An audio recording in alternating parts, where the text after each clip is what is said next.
ரசிக பெருமக்களே, மீடியாவை சேர்ந்த அன்பர்களே, ரசிக பெருமக்களே, தமிழ்நாட்டில் எங்கெங்கும் நிறைந்திருக்கக்கூடிய எனது அன்பர்களே, என் மீது பிரியமும் பாசமும் மரியாதையும் மதிப்பும் பக்தியும் வைத்திருக்கக்கூடிய கோடானு கோடி ரசிக பெருமக்களே, உங்களுக்கு நீங்கள் சொல்லுகின்ற பிறந்த நாள் வாழ்த்துக்களை நான் ஏற்றுக்கொண்டு உங்களுக்கு நன்றி சொல்லுகிறேன். உங்களுக்கு நன்றி எப்படி சொல்லுவது என்று எனக்கு வார்த்தைகள் கிடையாது. ஒரே ஒரு செய்தியை மட்டும் சொல்லிவிடுகிறேன்.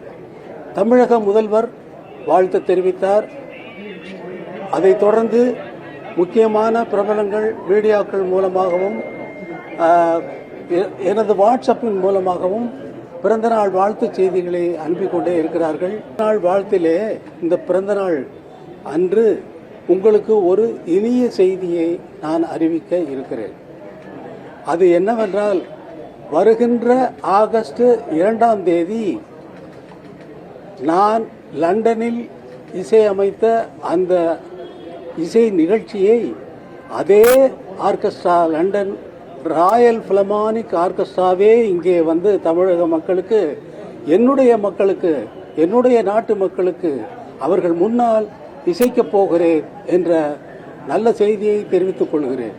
அதற்கு முதல்வர் அவர்கள் தெரிவித்த வாழ்த்து செய்தியை இங்கே படிக்கிறேன். நாட்டுப்புற இசை